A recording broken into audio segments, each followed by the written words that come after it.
Je cherchais une parcelle depuis longtemps, donc je me tenais informé régulièrement de l'évolution des projets des jardins partagés de Malmort. Et puis j'ai eu les chances de pouvoir participer aux premières réunions. J'ai vraiment été séduit par le projet et ça s'est fait comme ça avec une petite équipe que je remercie au passage parce que c'est vraiment un travail d'équipe. J'ai 3 personnes autour de moi qui m'aident beaucoup.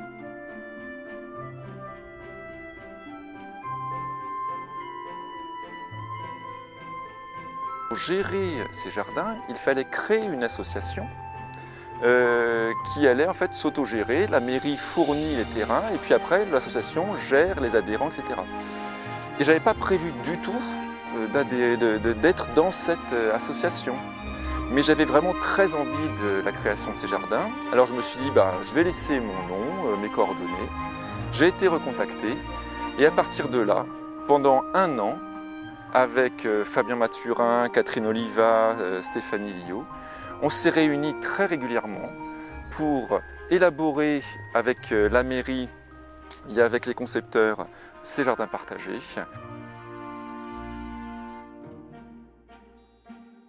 Alors les jardins des 2 canaux, ce nom vient des 2 canaux qui sont à Malmort et qui ont pour origine une bataille de l'eau entre des arrosants qui voulaient de l'eau pour irriguer l'Accro jusque vers Istres et des arrosants qui voulaient de l'eau pour arroser le nord des Alpilles jusque vers Tarascon.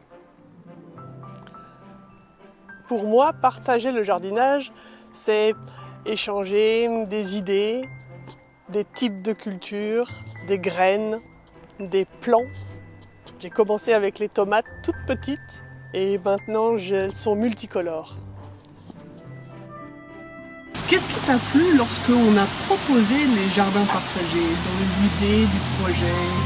On a vu un mail, c'est ma femme qui a vu le mail, qui m'en a parlé, et c'était vraiment le retour aux sources, le retour à la terre en fait. J'attendais ça depuis longtemps parce qu'en fait, moi j'ai la retraite qui approche et donc je voulais une activité pour m'investir. Et comme j'adore le jardinage, pour moi c'était l'occasion parce que le jardinage est un formidable outil de convivialité. Ce qui m'a plu dans les jardins partagés, c'est de voir d'autres personnes jardiner différemment. Donc on apprend beaucoup de choses. Alors ce qui m'a plu, c'est de vivre une aventure communautaire avec du partage. Ce qui me plaît dans le jardin partagé, c'est quand j'étais éducateur à Grenoble, en bas de notre centre social, il y avait un jardin qui était vraiment partagé par tout le monde. Et cette idée m'a plu. Ce qui m'a plu quand on m'a proposé les jardins partagés, c'était en fait de semer comme une graine dans ma ville de Malmort. Et je ne pouvais qu'accepter et j'étais vraiment partante et j'attendais ça depuis longtemps.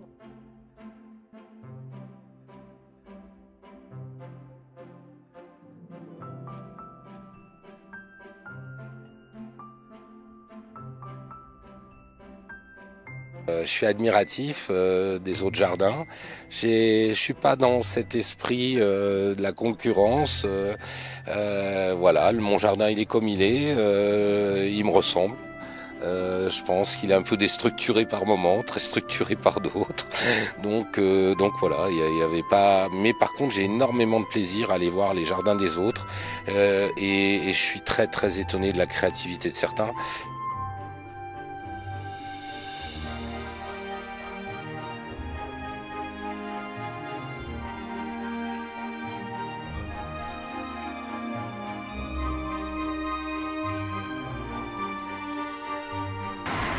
Je vois que sur ta parcelle, il y a des légumes, mais aussi de jolies fleurs.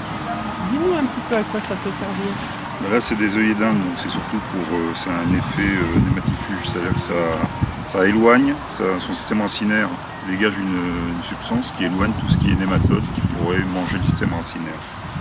Voilà. Et en plus, c'est très joli.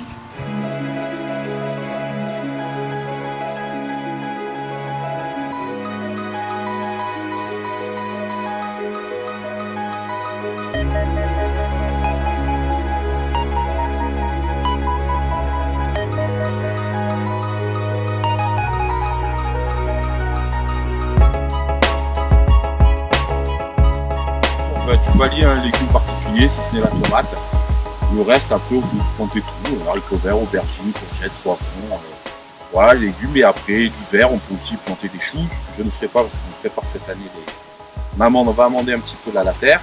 Et je préparais pour fin novembre, planter petits pois et fèves pour l'été d'après. La tomate, ça c'est l'obligation. C'est celle où actuellement on en mange tous les jours. Salade, radis. Pour le moment, on a commencé avec vraiment les légumes les plus simples. Courgettes, les légumes d'été, et puis on va essayer de passer aux légumes d'automne maintenant. C'est de la marante. Dans mon pays, on appelle ça le folon. Ici en France, je ne savais pas comment on appelait. Et j'ai expliqué à une amie qui m'a dit on appelle ça de la marante. Bon, nous, en Afrique, on le mange, on le fait cuire comme de l'épinard. Sur ma parcelle, j'ai d'abord planté des légumes d'été, vu qu'on a eu les parcelles fin mai.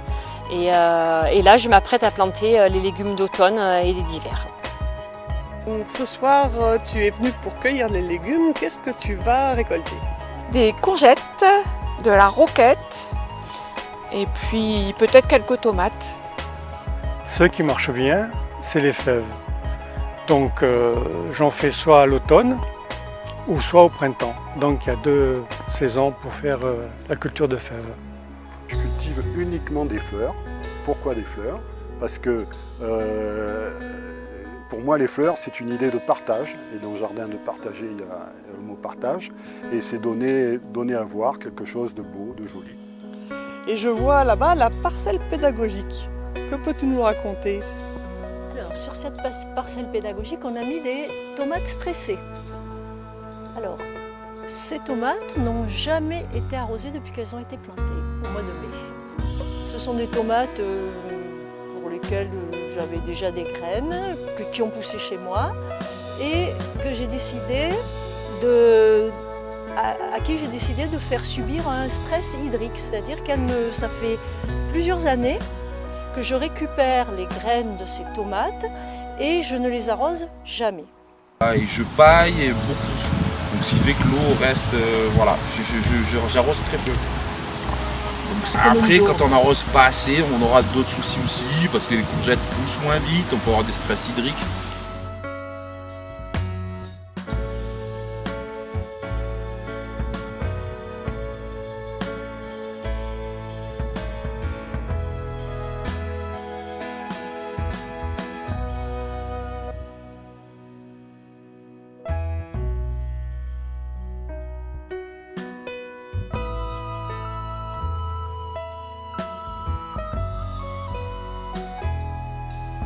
Quand on désherbe ou qu'on bêche, c'est plus rock'n'roll.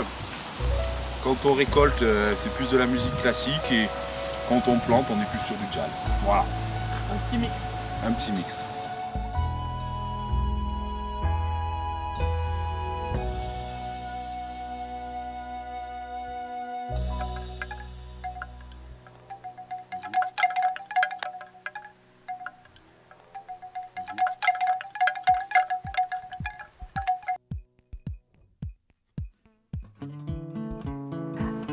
Si j'avais une baguette magique, chez moi, je ferais pousser des choux parce que je ne suis jamais arrivée à faire pousser des choux. Je doublerai la surface de la parcelle pour augmenter les différentes variétés qui sont, avoir un choix plus large. Si j'avais une grande parcelle, et qu'on aurait l'autorisation de mettre des arbres fruitiers, je mettrais des arbres fruitiers, mais plein d'arbres fruitiers. Si j'avais une baguette magique, j'agrandirais ma parcelle pour avoir plus de légumes. Ce que je ferais exploser des fleurs. Le Festival du Vivant de ce week-end a créé le premier événement. On aimerait que ça puisse continuer. Et pourquoi pas se donner d'autres rendez-vous pour imaginer ensemble des instants d'exception.